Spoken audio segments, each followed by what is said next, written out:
महामारी में बचाने के लिए समर्पित किया था। और यही कारण है कि भारतीय जनता पार्टी का एक एक कार्यकर्ता आज देश के अंदर आम जनमानस के विश्वास का प्रतीक बन करके मोदी जी के विजन को जमीनी धरातल पर उतारने के लिए पूरी प्रतिबद्धता के साथ कार्य कर रहा है। आज जब हम लोग सहारनपुर में उत्तर प्रदेश की लोकसभा चुनाव की दृष्टि से देश के अंदर जब 2024 के लोकसभा का चुनाव की शुरुआत हुई है तो उत्तर प्रदेश के अंदर ये नंबर 1 की लोकसभा है।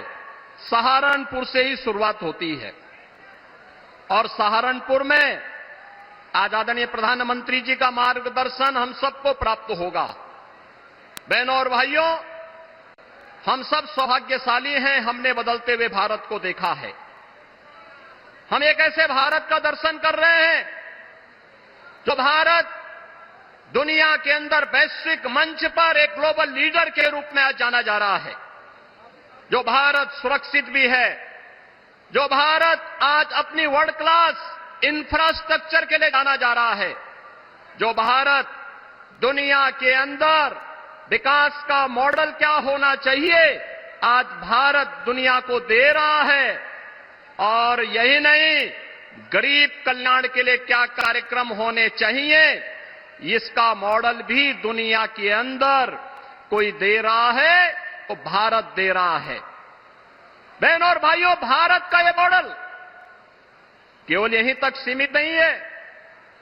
नौजवान की आजीविका हो या भारत की आस्था का सम्मान, पहले लोग हिचकते थे इन मुद्दों को टच करने के लिए, लेकिन आज कोई हिचक नहीं जो भारत का है, भारतीयता का है।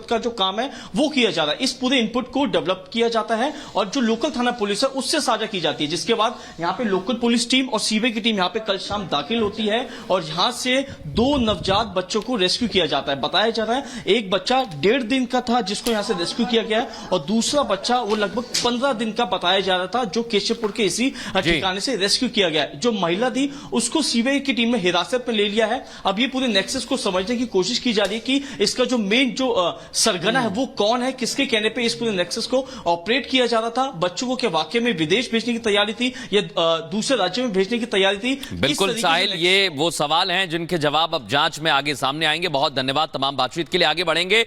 खबर बंगाल से है, जहां पहले ईडी पे हमला किया वहां एनआईए पर हमला किया गया है। जानकारी मिल रही है मेदिनीपुर इलाका है जहां पर एनआईए की टीम धमाके के आरोपियों को पकड़ने के लिए पहुंची थी, लेकिन वहां पर उनकी गाड़ियों पर पथराव किया गया और जो अफसर साथ में मौजूद थे उन पर भी हमला किया गया है।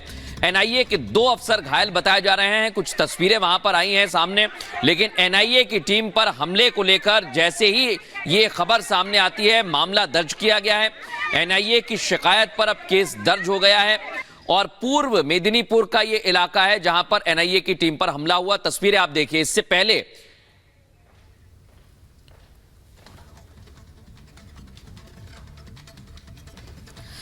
आपको बता दें पश्चिम बंगाल का पूर्वी मेदिनीपुर जिले के भूपति नगर में शनिवार सुबह राष्ट्रीय जांच एजेंसी की एक टीम पर हमला हो गया। उसके बाद यहां पर इस पूरे मामले में खैर एफआईआर भी दर्ज हुई है। 2 एनआईए अफसर घायल हुए हैं।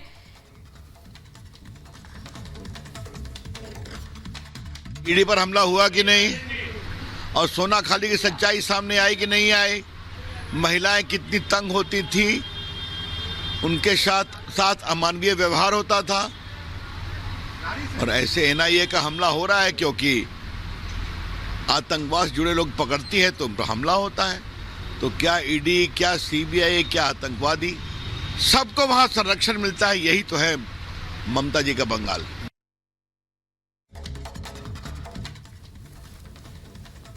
तो ये तस्वीरें हम आपको दिखा रहे हैं। बड़ी खबर आपको बता रहे हैं पूर्वी मेदिनीपुर से, जहां पर एनआईए की टीम पर अटैक किया जाता है और जिससे गाड़ी की जो विंड स्क्रीन है वो क्षतिग्रस्त हो जाती है और उसमें सवार एक अधिकारी घायल हो जाते हैं।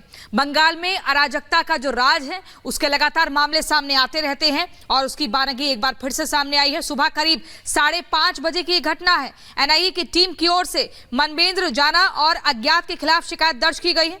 एनआईए अधिकारी मोनोब्रोतो जाना को ही गिरफ्तार करने मौके पर पहुंचे थे।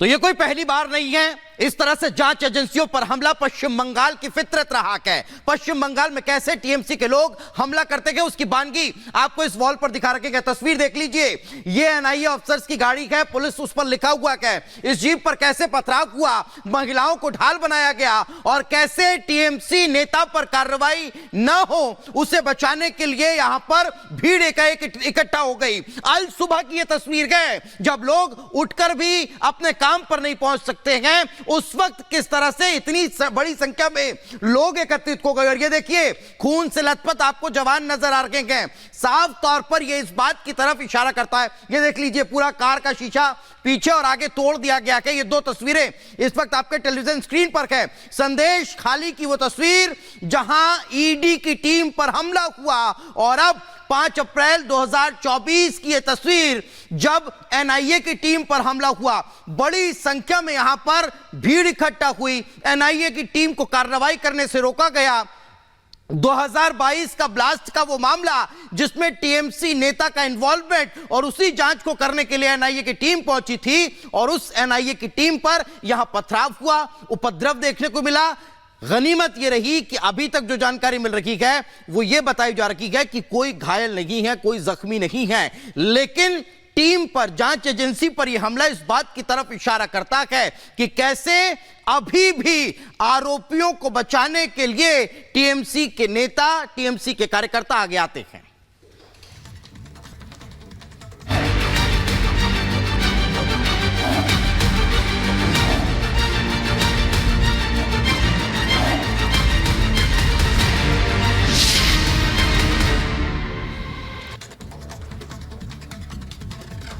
अयोध्या की शांति कुछ लोगों को पच नहीं रही है। वहां सामाजिक सद्भाव उपद्रवियों को अच्छा नहीं लग रहा है।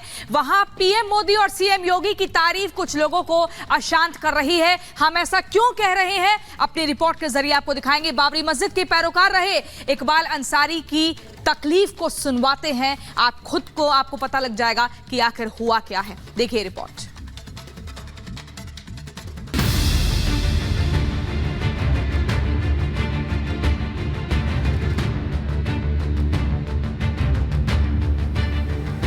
प्रधानमंत्री नरेंद्र मोदी पर फूल बरसाने वाले ये हैं अयोध्या के इकबाल अंसारी। यूपी के सीएम योगी आदित्यनाथ की तारीफ करने वाले ये शख्सियत है बाबरी मस्जिद के पैरोकार रहे इकबाल अंसारी। अयोध्या में सामाजिक सद्भाव और कौमी एकता के प्रतीक पुरुष इकबाल अंसारी। माननीय योगी जी 28 बार हो चुका है अयोध्या आए हैं। हमें चाहते हैं कि अयोध्या जितनी बार भी मुख्यमंत्री या प्रधानमंत्री अयोध्या आवे, अयोध्या वालों का सौभाग्य है। मुख्यमंत्री जी हर साल जो है 5 तारीख को आते रहे और जो है ये 25 किलो वाला जो राशन है इसका शुभारंभ करते रहे और इसका लाभ जो अयोध्या वालों को मिले। लेकिन बाबरी मस्जिद के लिए लंबी कानूनी लड़ाई लड़ने वाले इकबाल अंसारी आज मुश्किल में हैं। जिस शख्स की 2 पीढ़ियों ने अपना पूरा जीवन मुस्लिम पक्ष के लिए कोर्ट का चक्कर काटते हुए गुजार दिया, आज वो